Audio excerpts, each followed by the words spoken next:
Hey there, everybody. It's your non-binary buddy, Cam, doing my best Santa Claus impersonation, bringing a mailbag of listener questions to our beloved cast. But before we do that, I would like to take a moment to shill, because we don't shill very often. But if you've enjoyed this adventure and our hijinks, our cries, our laughs, head on over to the Patreon. Give us $1, please. I'm asking really nicely. And with that out of the way, let's get into this. The first question is going to be coming from Gabe, and it is a bit of a compound question, so we're going to just hit this one real fast out the gate.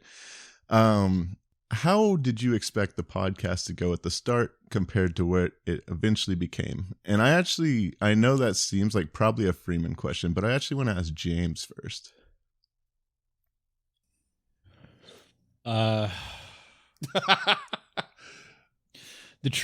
The honest truth is, I didn't have any expectations for it.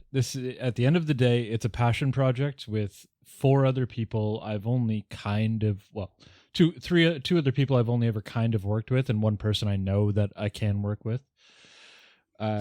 So I just genuinely expected it to flop and nobody to listen, and us to just have a good time doing it, but not to have any version of success. But I think that's the right mindset to go in with, is just, let's just have a good time doing this. You know, you start making a show like this for yourself and you continue to make it for the audience. So I don't know. We finished it, which I didn't predict. I remember early days you asking how many episodes I think it's going to be. And, true to form, my ability to estimate a measurement of any kind, it's just impossible. I can't do it. And I don't remember what I said, but I think I said maybe around 250. Yeah. And I shortchanged you at 162 because I have that number in my notes, 162 predicted episodes. Yeah. That's amazing. All up, I did a little count, all up, including episode 100 and epilogues were at 171, I think it is, or something like that in total, or somewhere along those. But yeah, I think James is kind of right. Like, there was you're kind of navigating the expectation a lot at the beginning. You're trying to not set yourself up for failure, but also don't set your expectations for too high so that you're disappointed. We really were. It was kind of like head down, set the standard high, put a lot of goals in, create a framework that's too much so that you could scale it back. Like the way the documents we use to review an episode or put in notes for mixing and that sort of thing. Like, those have evolved a lot over time. Even just the way I post what I put in for, where the songs go and how and why. Those have all changed along the way. I think those are some of the starkest things. Our workflow has changed a lot. We navigated it a lot. But it was a lot of excitement. We were very excited at the beginning when we were looking at our metrics. And at some point we stopped looking at them so closely. And we just kind of buried our head in the work for a while until it felt like we had some kind of flow that felt like we could really see this through to the end.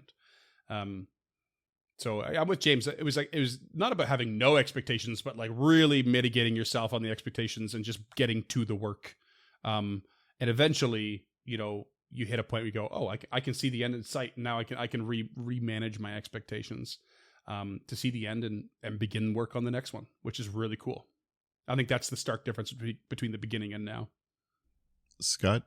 I didn't really have some crazy expectations.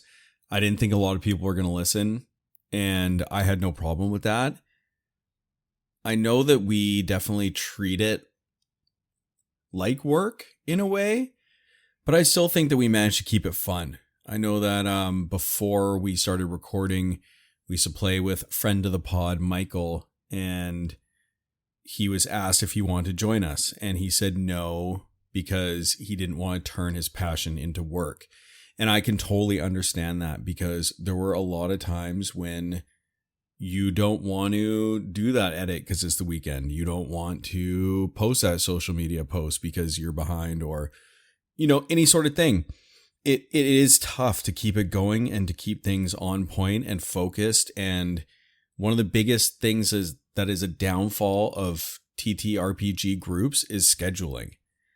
And so you cannot do that here. You have James telling us we have to have so many episodes in the can. We have to be prepared. We have to have contingency plans for contingency plans, which, when you say it like that, it makes it sound shitty. But I think that slog, yeah. We were all prepared for that. It's not unfair. Yeah. Yeah. I just think that we knew with the makeup of the people where each of our skills lie. And so I always knew we were going to finish the story. I was never a doubt in my mind that we were going to finish it. I'd never thought we were going to end early. It was just nice and surprising that some people actually fucking listened. Yeah. I think I feel the same. That I didn't think there was ever a stopping point for us as a group. I just thought if life really throws a wrench in too many spokes at once, that'll be what stops us. But I didn't think it would be anything other than that. Dunk, you got anything? Oh, I had no expectations whatsoever. I mean, I've never listened to an actual play podcast. I had never really played a full campaign before this one. So, but I was I was really excited to have the excuse, like Scott said, we have to do this. So I knew that was the only way I was going to be able to get through an entire TTRPG campaign. Turns out I really liked it. And then also being able to learn from James about the audio production stuff is something I was very interested in and really want to continue on honing my skills on that side of things. And just being part of creating a podcast, all of us want to make stuff, and just making stuff does feel good. And I mean, from listening to so many podcasts, I had in my mind, there's kind of I think it was Jesse Thorne, who was an NPR guy for a long time, was you have to be in the pod, you have to have a show for about 5 years before anyone's even going to remember your name. And I kind of had that going in, if it's going to ever be something, we're going to have to be dedicated to it for years and years. And I was fine, if it falls apart, whatever. I hope it doesn't. But, we were all willing to put the work in, and I'm willing to continue to do that to see it grow. So from that aspect, it's just been fun to go along with the flow, develop stuff and see it grow from there without really having lofty ambitions for it down the line. Hopefully we can, all quit our jobs someday. Yeah. Just to and that, it is mathematically implausible how wonderful y'all are to work with. Everybody's open to notes, everybody shows up, everybody puts in the work, and it just never works this way. Anybody I've ever talked to who's ever put together a group project, which is at the end of the day what this is, they never have positive things to say about literally everyone, and everybody here they show up, they do the work, and it's amazing. And I don't know if we would have done it if it wasn't the 5 of us doing it. Mm-hmm. Yeah, that's not to say those listening that it was all rainbows and unicorns. It's some difficult issues along the way, and but that sort of intent to see it through and pull yourself up by your bootstraps, when you were down, and that receptiveness, that openness that James talks about, in being called out in those things and doing it, it's that sort of mental attitude that this group has that has definitely seen the success. I think you're right there.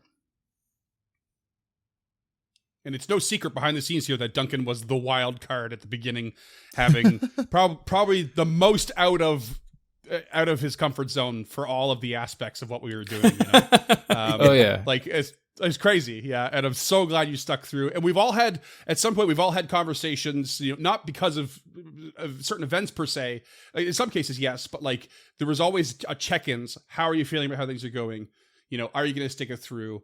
Do you want to go to the next show? We do those sorts of check-ins all the time, and I don't think anyone has ever wavered that yes, I want to keep going, and yes, I want to do another one. It's always been an emphatic yes. Even when I was points where, it wasn't all that long ago, I was checking in with Cam because Cam had a lot going on. I was like, you got a lot going on. are you prepared? And you were like, of course. I was like, okay, all right, just checking. Just checking, you know? I just want to make sure we're all good. Yeah. I think coming into the project later for myself, like trying to find a place where I did fit, and also like my life is very, very busy, and I'm not as organized as James, so my time management is not as good as his. No way. But it's still has been just an You absolute. can't make me your standard. Yeah, we'd all be lost without James. Unless you're going to catch a good bout of that good autism, you The can't make tisms, me yeah. understand. No, I know that, and it's just you are something that I aspire to, and I'm willing to like get to like 75% and be like that's good enough. But yeah, just like I can tell you that's way good enough. 75% is fuck, man. Yeah. I wish I could turn it off. Which is where we need to give a little round of applause to James as well, because for James to give compliments in a group project, I know him well enough these days to know that like that's so genuine, because it's his nightmare to work on a group project, and it absolutely shows that James has made many concessions from his own comfort zone to make this work as well. True. Yeah. I have gotten doctor's notes to get me out of group projects in school before. hell yeah. At gunpoint. Respect. In short, listeners, it's a miracle we're here. Y'all would have been fine without me. Maybe better. Nah. We can Big doubt. barely remember what day the episodes release. No way. It's largely a James Down operation organization. All right, move on. No. I want to Oh, see he's here. blushing now. He's blushing now. I want to He's mush blushing. a little bit. Get him. Get Give him. us the next. He just took some THC oil. Take a screenshot. Put that on Patreon. He's like, get me out of here. Okay, now move on. Cam, move on. Okay, next question. Charis Divine, I hope I'm saying that right. I probably should have asked you. I'm so sorry. But, they said, I'd love to hear some behind the scenes of how the show was prepped and what was the most difficult part for Freeman. And there is, in parentheses, besides auras. And I'd like to add on Yin Mazura's accent. Those are the two. Yin Yasmer's accent. Okay. You want to add that to the parentheses? That was never difficult. I think Char's No, but it was clearly too easy. Reference. Right? Is a what reference? What now? Is that from? I think it's a Gundam reference. Isn't that from Char's Revenge? Oh, I don't know. Oh. I don't know if I've ever. About Yeah, that, 'cause I think yeah. it's a Gundam reference. I have never put that together, but that might be that'd be sick. Very cool name. But yeah, Freeman. So behind the scenes, what was hard to prep? I mean, I up until this adventure, I was not used to doing certainly dungeon dives. There is an element of I'm sure I've talked about this before somewhere, but like you have like a level you're preparing, right? And it's only this level most likely, but that effectively makes this a sandbox open world of one level. So you never know which direction anyone's going to go in. So you really have to have the whole thing ready. And then on top of that, really like having so much future stuff in your head and like the very large scope of the history and the story, because I really wanted to make sure I was prepared for questions and recall knowledge checks, whether it came to the research or Belcora or the vaults or whatever it was. I really wanted to be prepared with the information at all times. I put a lot of work into that at the very beginning. I read and reread. I'm actually, if I can pat myself on the back, I'm impressed at how much I didn't have to go double check some lore that I had read a year before. Like it was just Your so firmly level of locked prep in my is head. Some of it. astounding. Like it's It was it's intimidating to try and run a game on this network because you are so. It makes me on worried the for the ball. next one because I don't know if I'm going to be as prepared. I don't know, but I'm going to do my damnedest. But yeah, like preparing. Freeman, can I hop in here and ask you a question though? So Mhm. at what point, how far into the project were we by the time you had read all 3 books, start to finish? Oh, Like 4 hours? Before I started, I had read them start to finish. Wow. Same question to you, Scott. All 3, yeah. I only read the first one, but I read it real thoroughly. Real thoroughly. And it was immediately. Yeah. No, in this one, yeah. And I'm in the process of what we're planning on next. I'm in the process of I'm reading book 3 now. I've learned that there are some parts I can skim to save myself time, because right now I'm just trying to get a scope and a pattern and a pacing and a lore. And I'm going to have to reread a whole lot of it again. Multiple times. I know that I am. So, and I'm getting an idea of where everything's at and how to use it. How my prep for the next one is going is certainly different than this one. This one was, it was my first time really doing something quite like this. But like the really core answer to this question is that when you have that room, it is an open sandbox. You don't know what direction anyone's going to go in. You don't know what hall the pieces are going to go down. You don't know what encounter is going to be next. So that was probably one of the hardest parts, especially at the beginning. Was actually like every time we started a new episode, I had spent that afternoon reviewing every stat block available still on that level. And then we get closer and closer to finishing the level. I was doing what was left plus what was on the next level in its entirety, because I didn't know which way you were going to go down. Not in every case, of course. Like, levels 1, 2, and 3, and actually the first book in general had like so many ways to go down and up.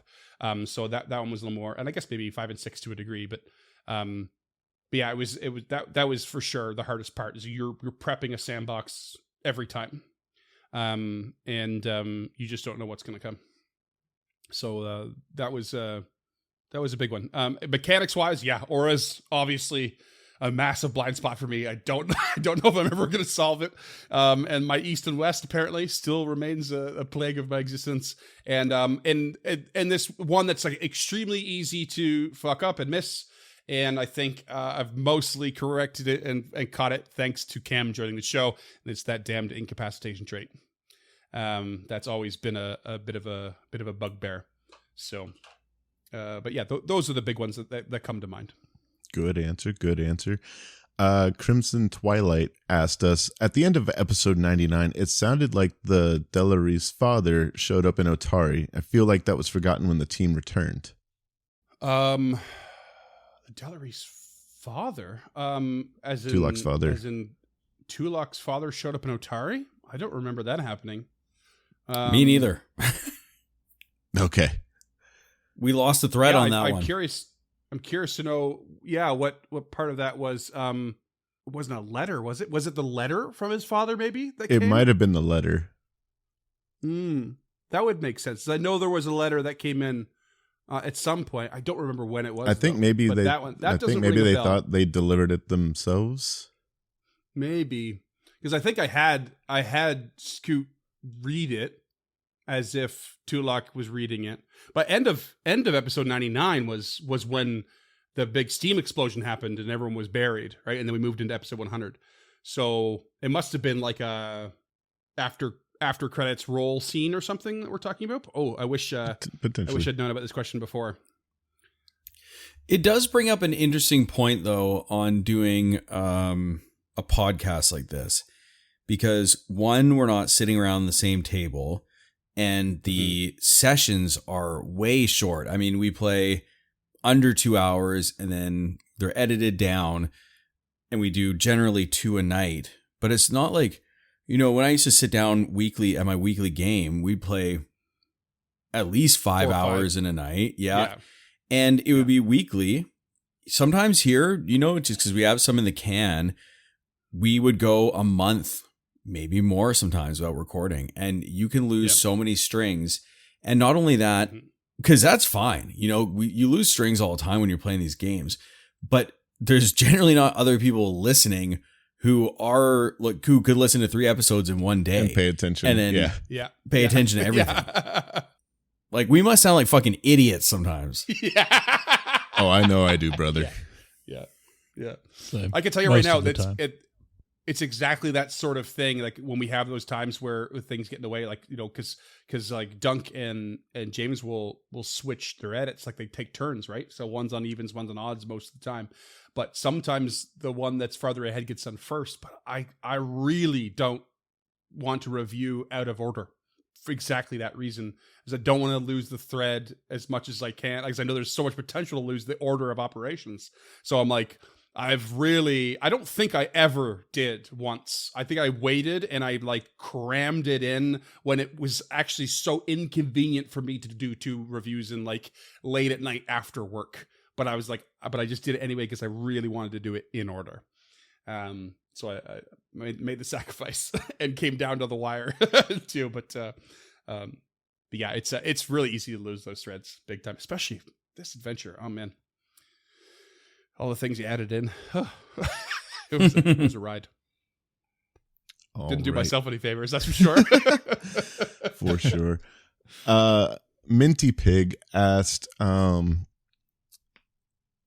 sometimes y'all do flashback vignettes, like the one recently with Tulok about the worm that walks and the memories going through the tests. They're always very evocative and well done. I was wondering how much of it is improv and how much of it is pre-planned. By the way, I love y'all's characters and enjoy the newer characters like Beryl that really get to shine as well. Nice. But Thank you.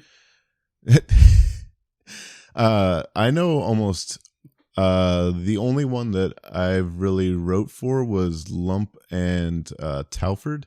Lump with the marble behind the dresser to kind of show that they had been in the gauntlet before it all went to shit, and then the Talford vignettes in episode 100. But the memories, at least for me, Beryl was all improv. I had a kind of a general idea of like Beryl's past, but I was just coming up with it on the spot. And I think a little bit of it is the editing makes it seem like we're maybe a little bit more snappy than we actually were in that moment. But for the most part, at least, I feel like we're pretty just, at least for me, just it's like off the top of the head. But I'm curious on James, because I know you're a little bit more of a prep person than.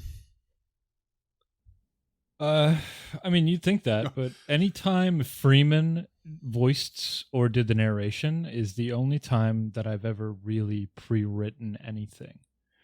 I'm very lucky that with Ruff and Gilda and Arthur, specifically those characters, that I had a very good sense of who they were the entire time. I knew what their motivation was. I knew what their mission statement was.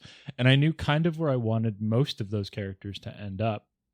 So a lot of that being was improv, just because I had those kind of 3 things in mind: who they are currently, who they've been, and who they're going to be, except for Raphael. Ruff was always just kind of by the seat of my pants. But by that time, I had so much unearned confidence in my ability to improv that it didn't seem to matter. What about you, Dunk?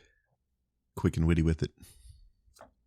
Yeah, the good part about the quick and witty is it doesn't lend itself to a lot of like long form writing. So you could kind of see that in, well, I mean, for starters, I couldn't physically speak extemporaneously for long periods. And then Krucka, I liked his witticisms, but also I didn't leave him enough room to really kind of flesh that out as much as I would have liked.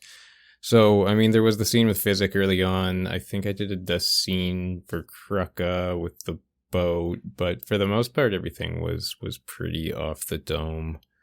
I really liked starting to get into the more fleshy bits of it with Nick. So I'm kind of looking forward to thinking those through beforehand, so I don't kind of stutter them out as I did in the later stages of the last adventure. I think you did great, bud. What about you, Scoot? Yeah, I mean, I think that I did a lot more writing with Tulok than I did with Harold. I had some ideas that I wanted to portray with Harold, but just never kind of came about until we got to the temple, and then we kind of got into the backstories a little bit in that room of memories.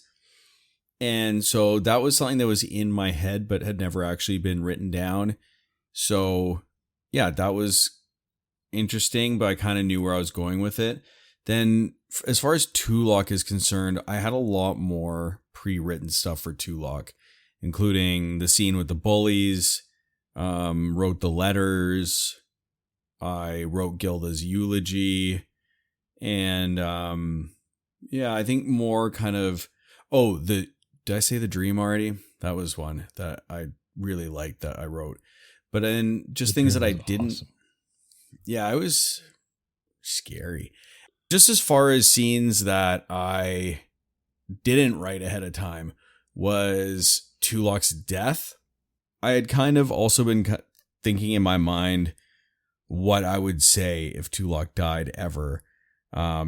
Just to kind of piggyback off when James had the brutal death of Gilda and the thought in her mind that she wasn't defending the characters and they were all going to die as well. I wanted something that was just as heartbreaking for Tulok to kind of seal that moment. And I went with the empty death there. Yeah. Yeah, you nailed it. Yeah, those horrible last turmoil thoughts of these broken characters. Whew. Good answers, gang. Freeman, what is there anything from you? Anything that you improv that you're really particularly proud of? Well, the French librarian will go down in history, I think. But, Number one. Yeah. We've seen your greatest hits, bud. Okay. I still go back and listen to that Play and just that laugh at same myself. song. It's so ridiculous.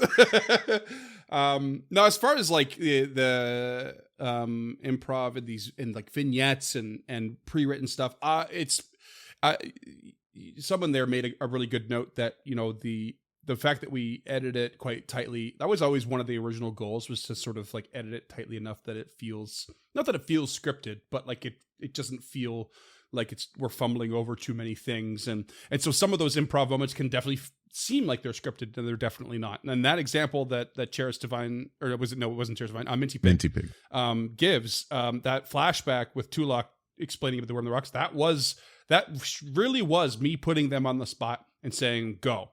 And they did, and it was really cool. And I love moments like that. And I've always, like, especially in the early days, and like through most of this adventure, I think maybe I fell off a little bit, but I always really enjoyed like the prompts of what does your character think? How are they feeling?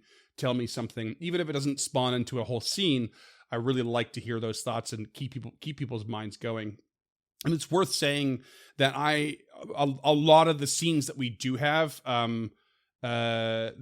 the others are right in that, like, if you, like what James said, if you hear me narrating, that's definitely pre-planned. And I've long had a heavy hand in a lot of the scenes that are pre-written, and they've been sent to me. I have adjusted them for narration. I've gone with a format and a sort of style of like, you do the voice, I do the narration, I do the NPCs, kind of really stick to that, a scene filling the same sort of format as regular play. And there's a lot of notes go back and forth, and I show what I change, and everyone sort of approves. So the core of it is often the player's writing, but it does go through some heavy editing sometimes to adjust for the medium and the approach. And so that I can also see why that helps these improv ones blend, because it's still the same thing. It is me narrating and doing NPCs and you doing those voices. So they seem like one and the same when they're not. Which to me is like I'll brush my shoulders off on that. I think that's a cool thing to have a hard time differentiating on.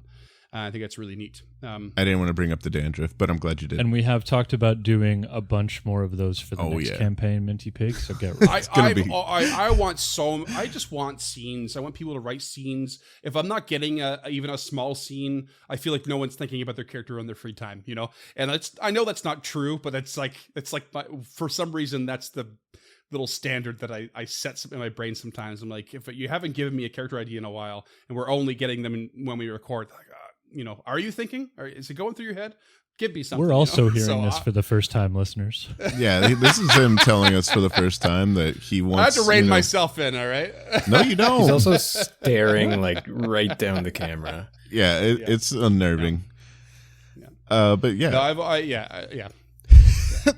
The last thing I want to say on this topic is that everyone here has a very different writing style as well. They have a different approach to how they do it.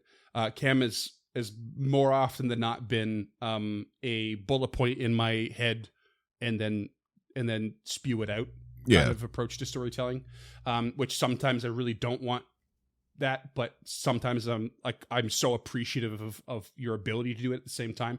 You know, it's so really cool. And then, you know, James, will go edit after edit after edit on his own writing. And I'm I'm more loath to change his than most because I don't want to. I know how much like he'll just redo the same thing sometimes. And and it dunks they tend to be shorter, but they're no less substantial in my opinion, and they're really fun to work with and throw ideas at. And like I said, Dunk was always the wild card in the group, so it's cool to like work with someone who's just like is quick and witty and like puts really subtle things. What was that fucking one with Krucka? Like the cold brew comment you had with Krucka's like scene or intro or something. Do you remember that, Dunk? Oh, not off the top of my head. In his hut, looking out the window, and he makes some ridiculous comment. Something about the weather. Yeah. Cold brewed. Like it's just so ridiculous, and it's such a fun way to approach writing. Whatever. Hey, and also Duncan with the red herring character intro. Oh yeah. Yeah. Reginald. Yeah, we worked on that together. That was really funny. Yeah, I'm really looking forward to stretching out some of that, because a lot of the shortness of that is I have just the worst ADHD and work to a deadline. So related. Yeah, thank you guys for dragging me along sometimes when I feel like I'm slacking off. But I'm really sitting here wishing I was doing my work. So hopefully I'll be able to stretch that out a bit into some good essay length. Get there together, buddy. Yeah. Every one of us has had to be dragged at some point. Every single person in this room. Every single one. Yep. Yeah, I'm just making an excuse for the edit. I might not get done tonight. No.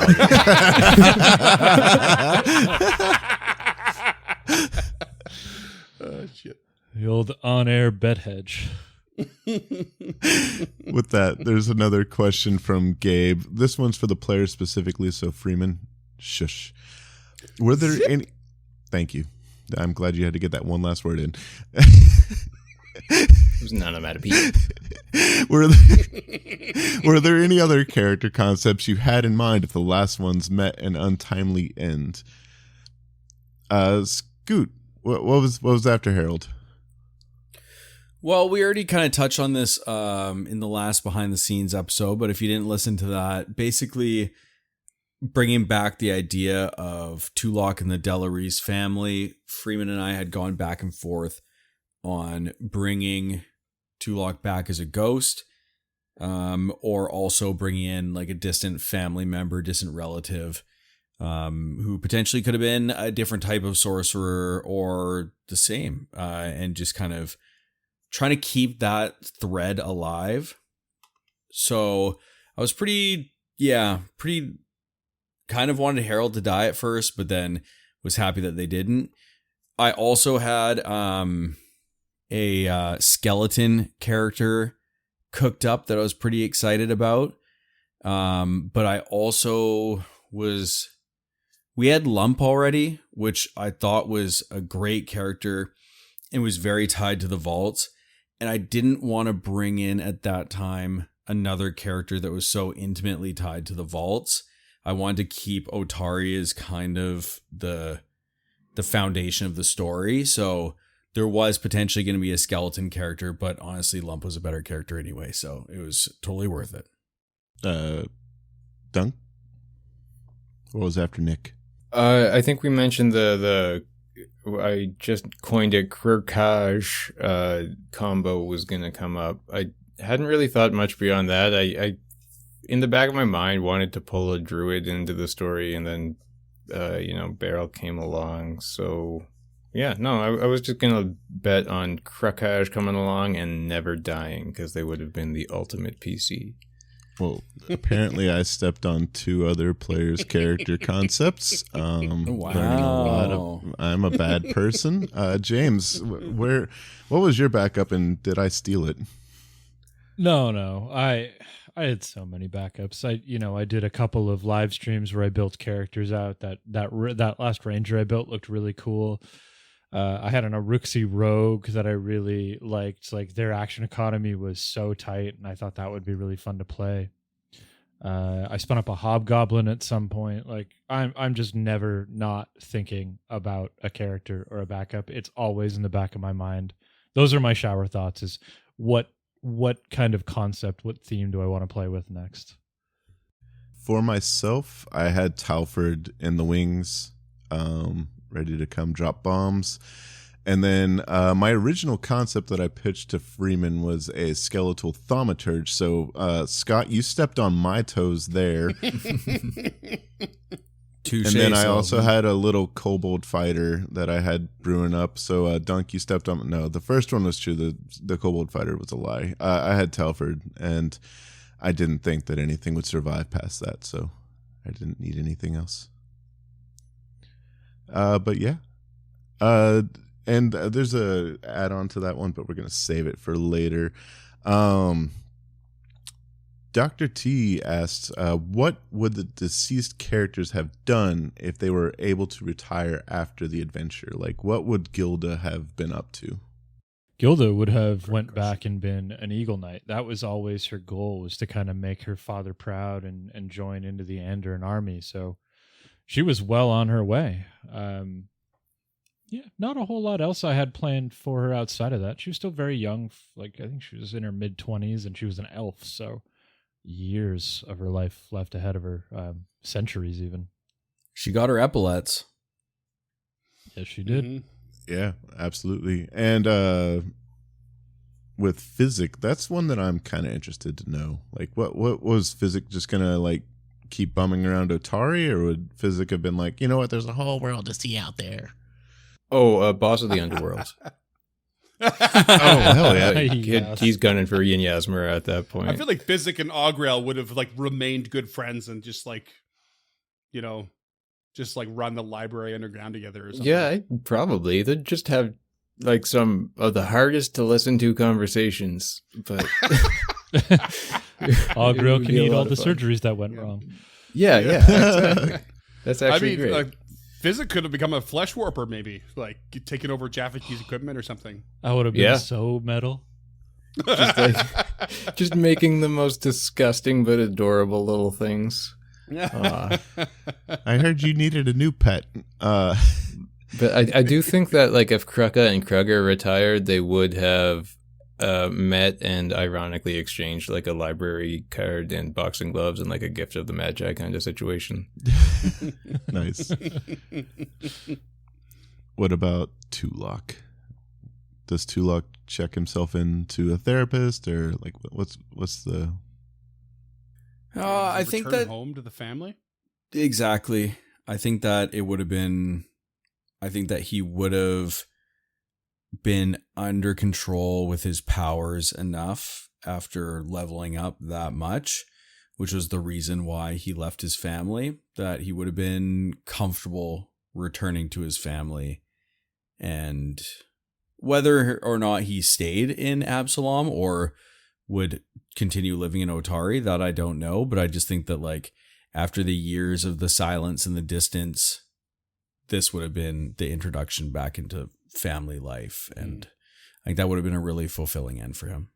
I wonder if Aelin and Tulok would have ever crossed paths, and if Tulok would have ever truly discovered the truth of his lineage, like in full.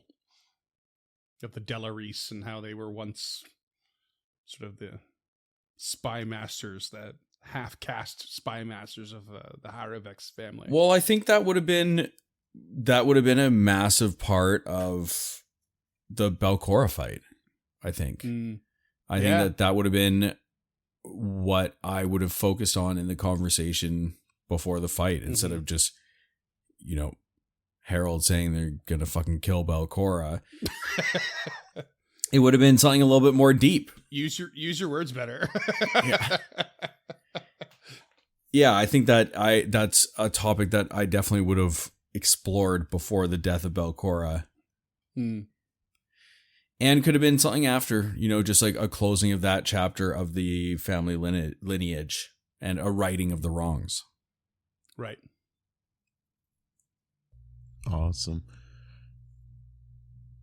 For Lump, I think they might have been tempted by Otari, but I think ultimately they would have just been looking for the next conflict.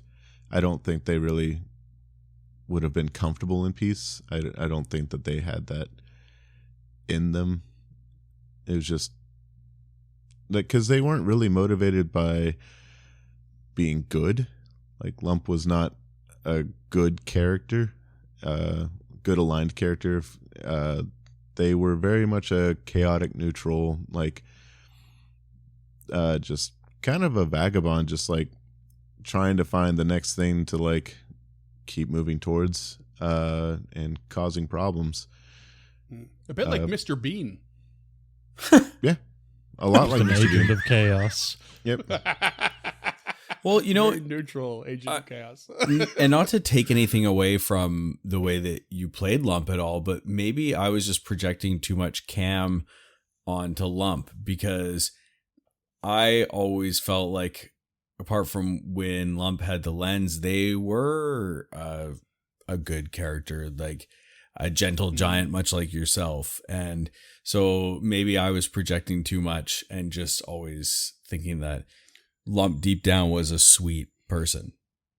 I think we all Or really wanted to be. like felt like a for a good long while this sympathetic feeling of like Lump and Lump's like struggle with identity, you know, and belonging and enslavement kind of thing.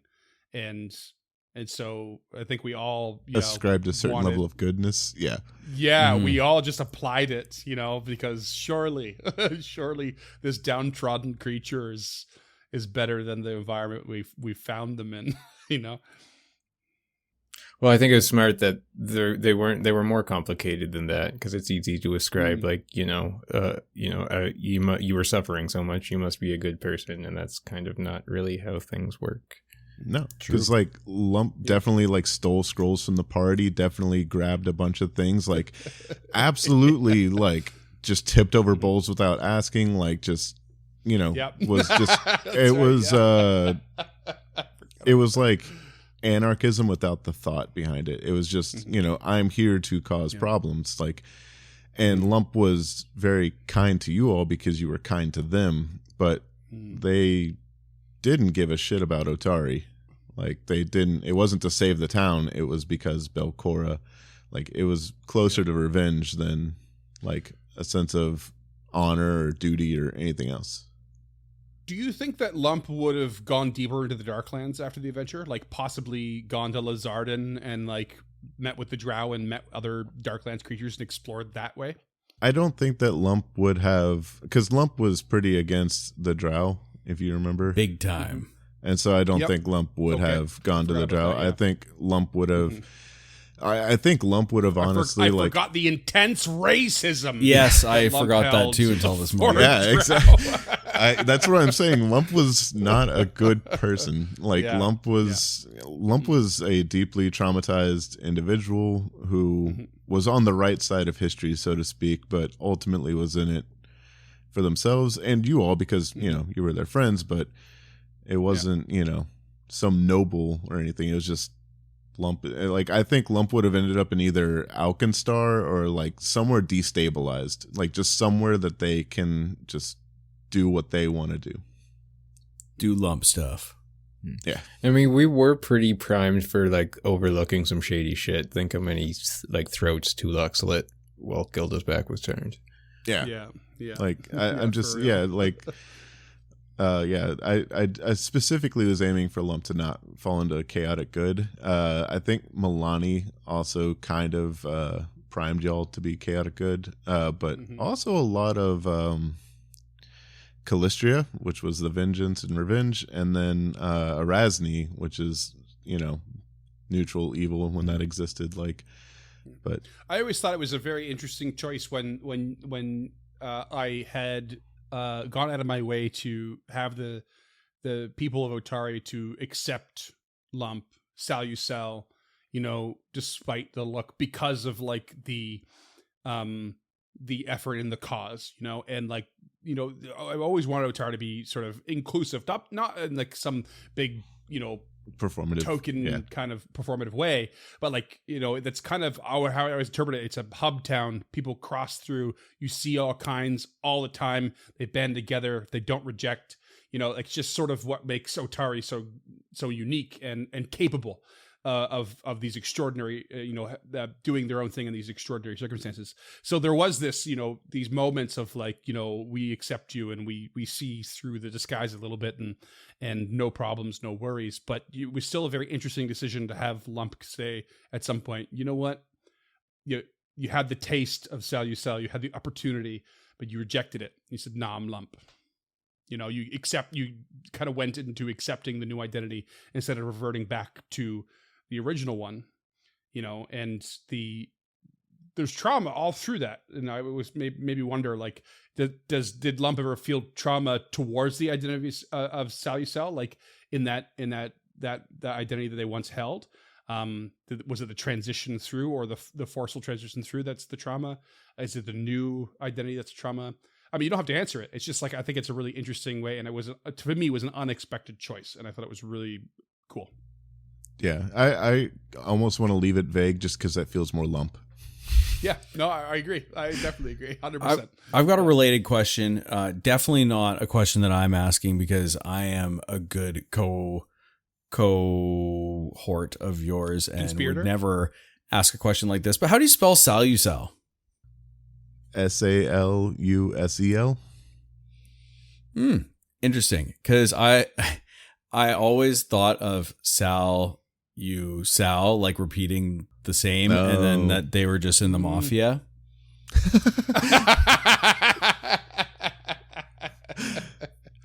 So it turns out Lump's has got dual personalities, and they're both called Sal. Sal, no, you Sal, no, you Sal. Yeah.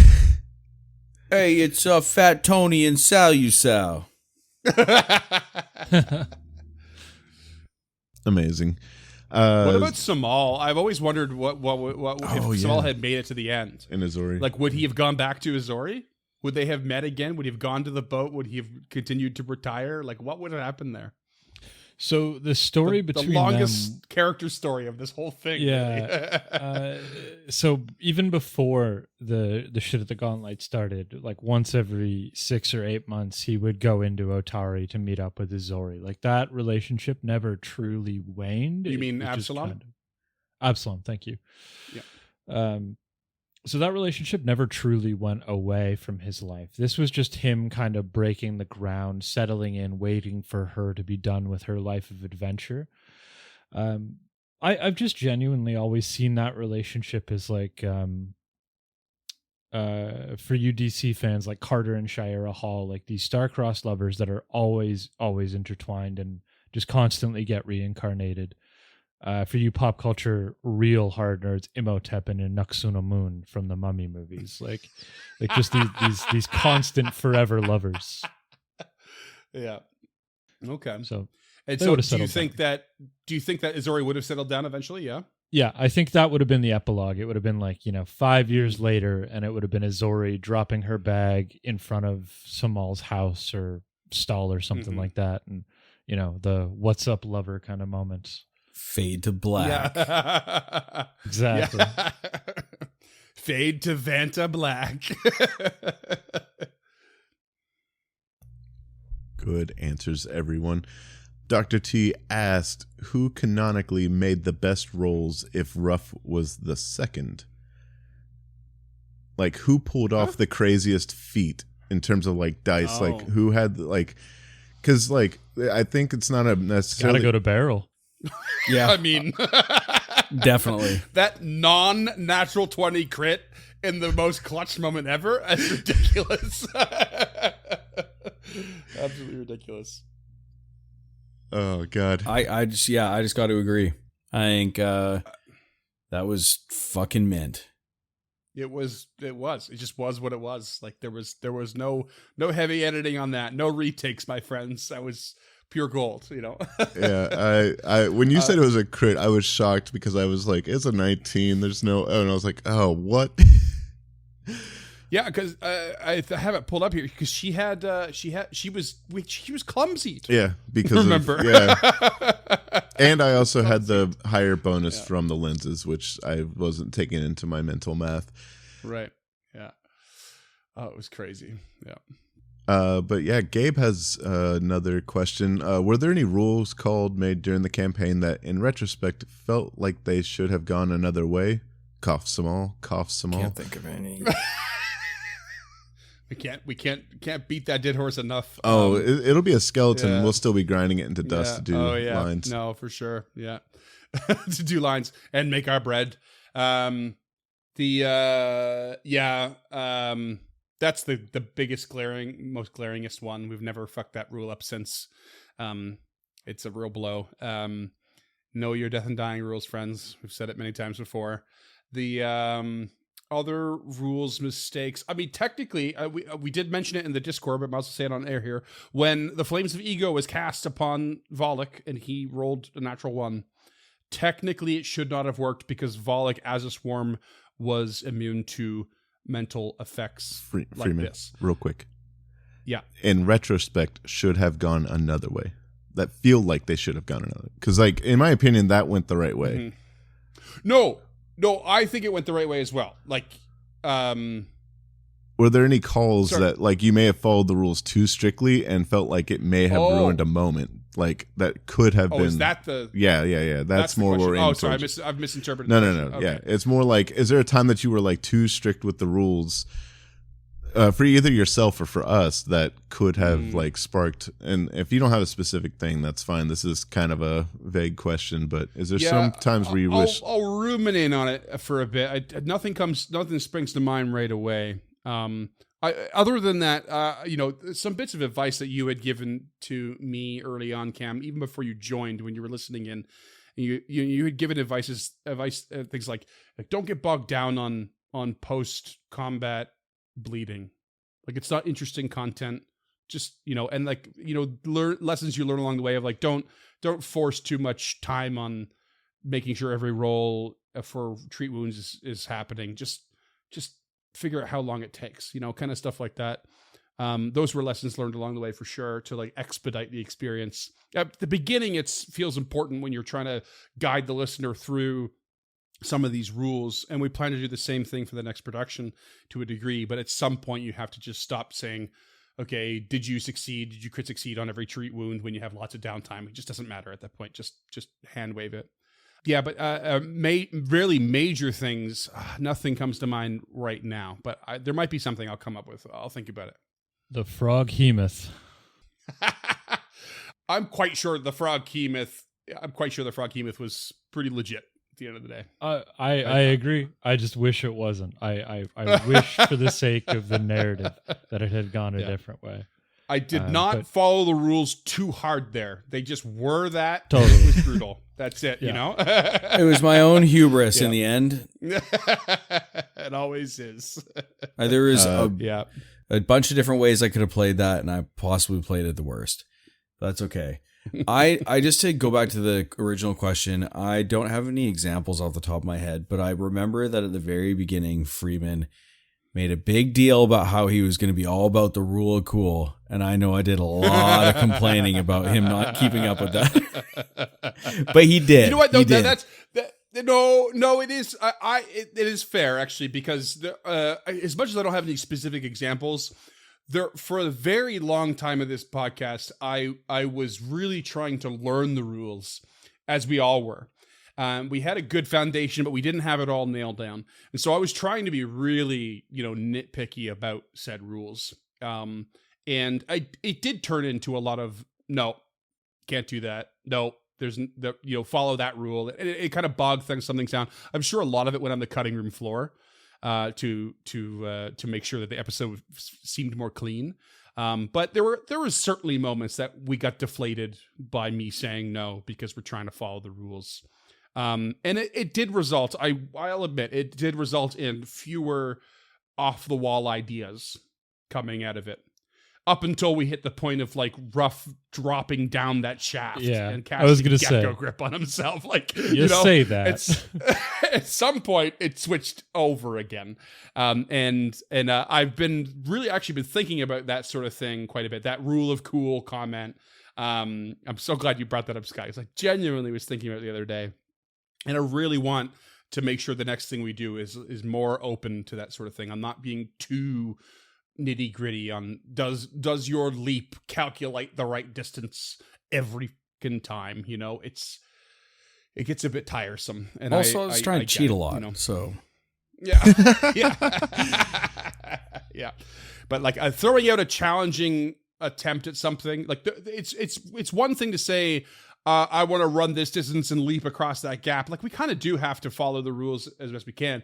But if James just says Ruff leaps into the pit, well, he's done it, so I guess we'll figure it out, And those moments, I want more. I do want more of those, I think that it's important to follow the rules, but also like know when to just be like, "Fuck it, this is awesome. Fucking send it." Like, right. Yeah. Fuck it, we ball. Yeah, hell yeah, brother. Cameron. So many more people before me.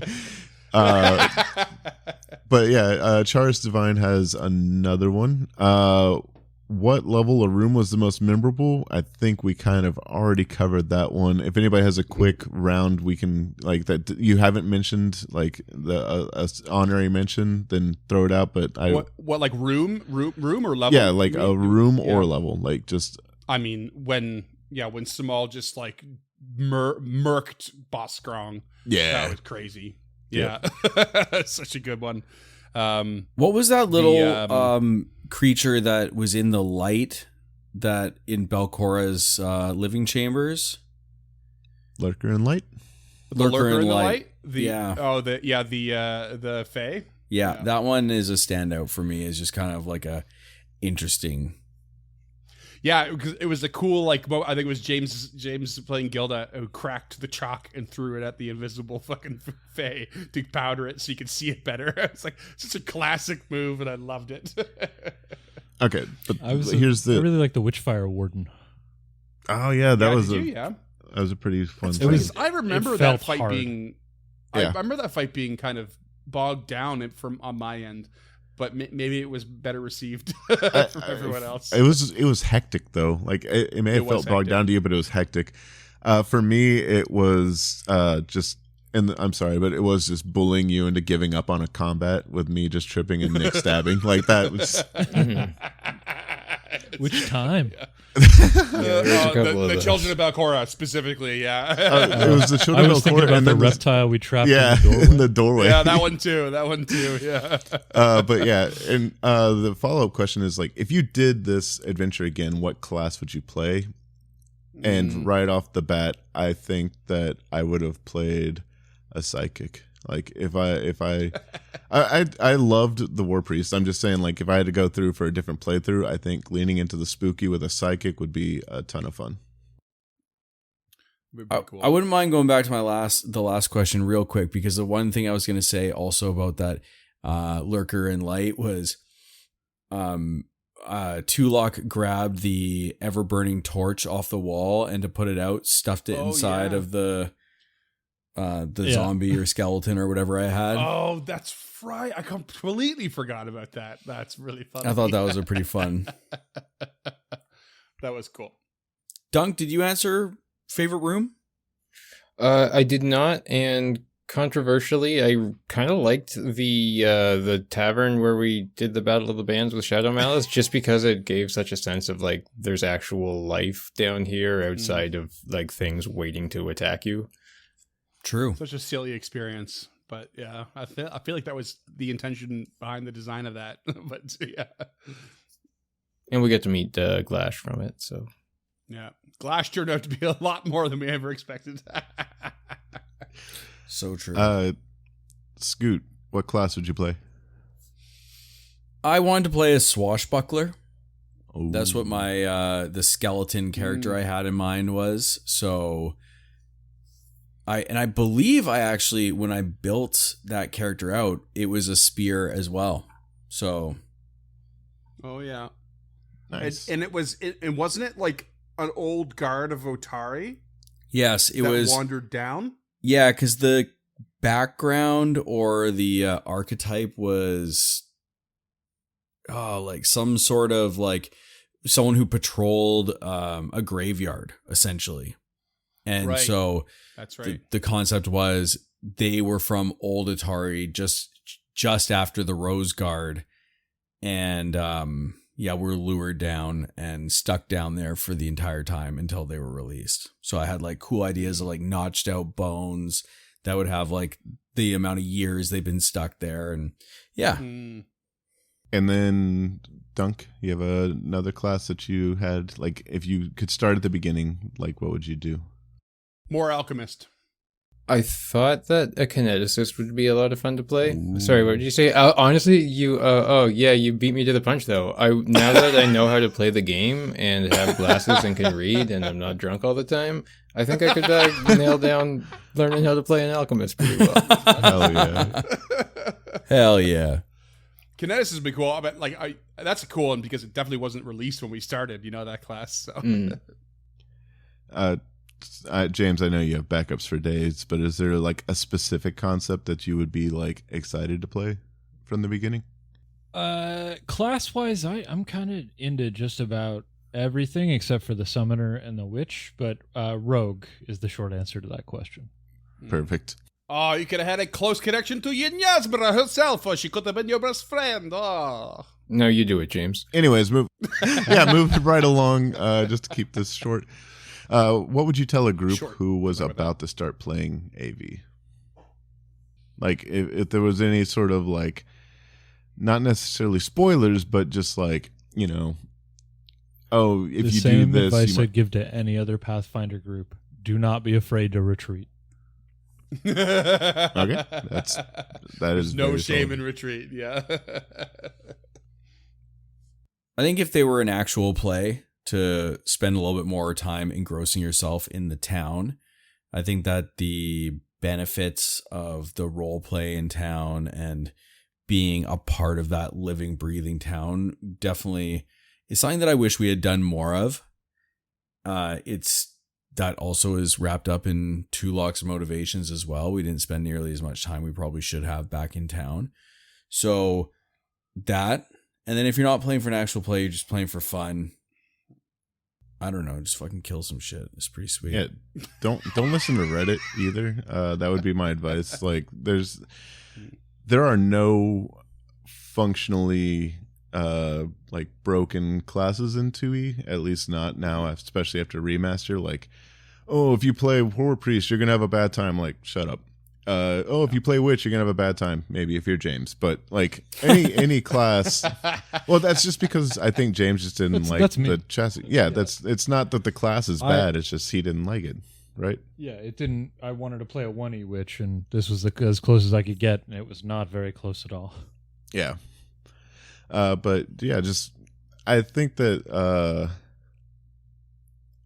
and like I realize I am optimal motherfucker of the year, but like, you can make anything work, and you'll have a lot more fun if you just play something you think is cool and let your GM figure out the math on the other end to make sure everybody's having fun. Like, too many people get caught up in APs of like it almost becomes like a speed run type of thing, especially like on the internet. Like, people are like, it's not like necessarily I'm getting off track, but like, just play something you think would be very cool that you're going to be invested in, because there's a lot down in the dungeon to do and find, and so anything can find its place.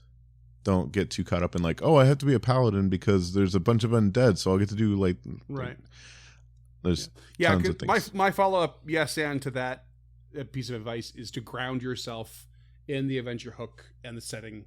That's advice for every adventure you do, right? But like, don't get so focused on a character building concept that you're just slotting it into an adventure,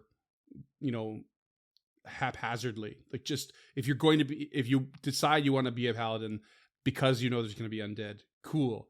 What's that paladin's relationship to the town of Otari, or to the moment you're starting, to the grander goal? Like, create a bit of history that connects you to the future. Like, ground your character concept to the story. It doesn't, even if you are not a mad like role player or you like to get deep into the story, you don't have to, but do just a little bit of that, and it will make the experience better, I think.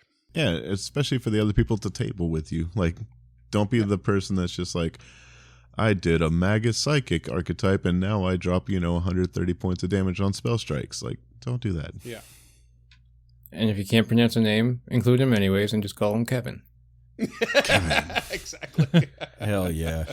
I also was just thinking that Pathfinder doesn't often reward you for doing things that you're not good at, like other games do. You know, there's other games where like if you fail on something that you aren't that good at, if you fail a bunch, you can actually level up that skill. Now, there's no rules like that in Pathfinder, so I think a lot of people are scared to fail and will only do things that they will succeed at. And I think that's just it can be a boring way to play the game. And I know I've been guilty of it before, because sometimes it's the failures that put you in situations that can be the most exciting instead of just playing to win every single time. Yeah, no. Embrace failures. That's very good advice. Yeah. Yep. It brings to mind some choices that James has always made in every character, I think, ever. And it's like picking stuff that doesn't at all match like the stat spread. And even if he tries this skill feat he's taken, it's just literally never going to work. And I always try to convince him, just pick something else. I'll still let you try that skill, even though you didn't take it. Just pick something you can actually use. And he just goes, nah. Like, okay. I am totally fine with having a useless feat or skill set. I don't give a shit. Awesome. And then we have this question came up a ton. And it won't be the last one, but it'll be the second to last one. And Freeman, this is specifically for you. Did you have an idea or an end sequence in mind in the event that I didn't come in totally clutch pro gamer poggers with the crit for if we TPK'd? I went through a lot of motions of what I could and could not do. I really did want to avoid, no matter what, the success is nigh. You know, it feels phoned in, that failures win no matter what. So it was really tough. It was really tough because you're putting your players into like a really difficult encounter with a specific method of victory. The thing with Belcora in particular is that even if you do defeat her like just normally, but you didn't infuse the essences, she returns. So you can kind of have the opposite of a TPK there, where your characters might even think they won if they didn't get all the information, and then they realize they haven't. She returns, and you got to go do it again. That I was more afraid of that than anything, I think, than a TPK. TPK wise, like, you know, there was options there, I think, to like create some really cool moments. Like, you know, if everyone died, then Tulok does swell into existence and Otari joins them, and you know, maybe Rin shows up way deeper than she would ever have dreamed of going, but she's driven and her claustrophobia is at its worst, but she does something to like bring all of your souls to finish it off, like, you know, giving you all a second chance or something like that. Though all those things went through my head. And then there was also things like, you know, if there was a TPK at any point, what happens? Well, news has got to Absalom. The call to arms is out there. And maybe I actually thought of things like, you know, if that happens, okay, all of you have to be now Pathfinder agents, and we really are going to recreate a group like the Rose Guard, not a metaphorical one that formed through the role play by the end, but like an actual group repeating history, going to investigate. That was certainly one of my ideas to recreate a part of that history and tropes. There was lots of ideas, and I'll be perfectly honest. At the very end, we were recording that last combat. I really didn't have one nailed down. I was really just thinking with bullet points. Even that whole montage at the end was all bullet points in my head for the most part, and it was I was really gonna wing it and hope that that it was good and that people liked it. To go back to advice for new players, in any campaign, do stuff like Lump did, where sending a call to arms, just so that it does make introducing characters a little bit more natural and a little less like, you know, make sure that you have, like you mentioned the other players, like, oh, I have, even if it is the classic brother, like, you just do something so that when the new character does show up, it's not just out of the blue, like established, not like ham-fisted. It's more, you know, like bacon fisted instead of ham. Yeah. Create connections. Canadian bacon fisted. Ground your character and create connections. And then, if nobody has anything else, what's next?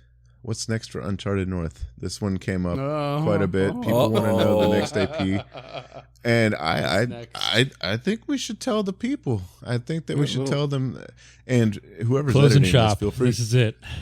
Yeah, sorry. Uncharted Waste. See you never. Thanks for nothing.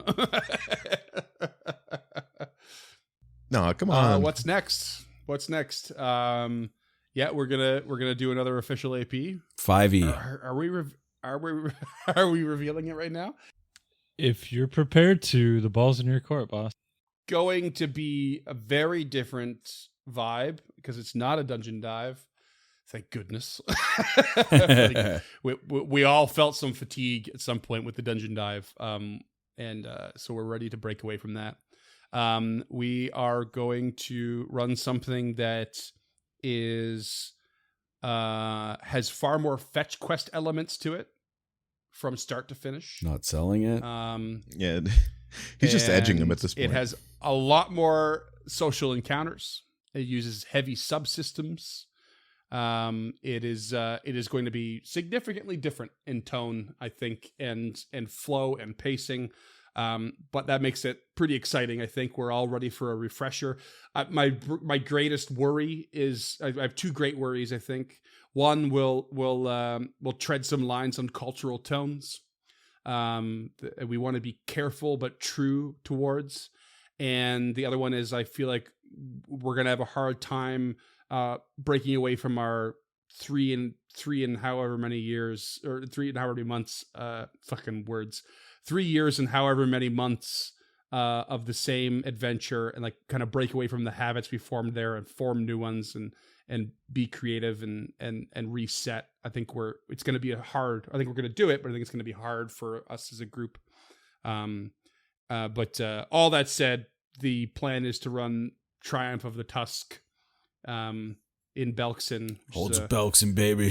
Strongly very focused on orc culture, the current status of them, the history that they've gone through, and the future that is held for them, and the heroes, quote unquote, for this adventure will have a vested interest of some kind in the future of Belkzen and its reputation, its future reputation in the world of Galarian.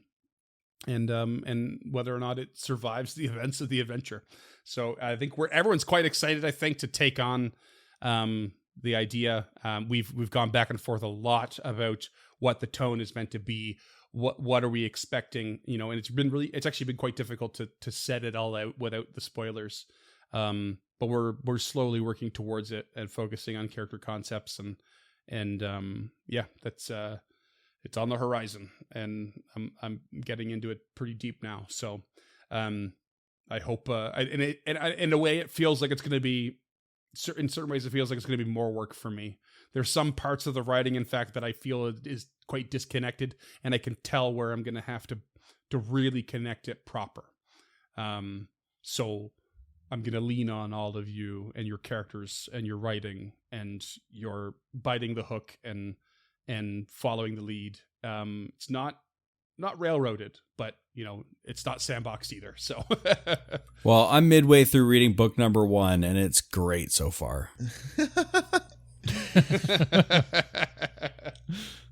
And get in the Discord and go ahead and guess what we're all gonna play. I think it'd be fun. I think that it would be interesting to see what y'all think we're gonna play. And if everything goes right, we might just meet a librarian in the bibliothèque.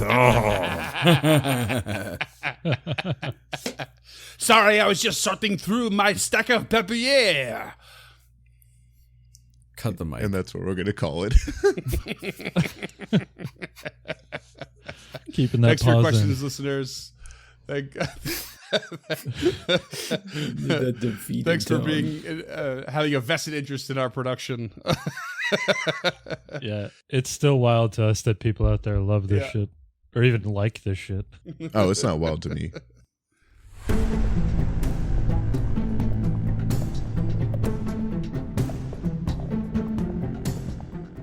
Stemming the Tide is an actual play podcast of the Adventure Path Abomination Vaults and is produced by the Uncharted North Network. Stemming the Tide uses trademarks and/or copyrights owned by Paizo Inc., used under Paizo's community use policy. We are expressly prohibited from charging you to use or access this content.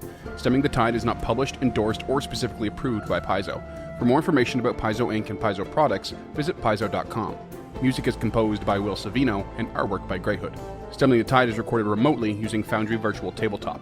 If you wish to connect with us or support this project and projects to come, we can be found at unchartednorth.ca, patreon.com/unchartednorth, and on all major social media platforms. Links to all credits can be found in the episode description and our website. Thanks for tuning in.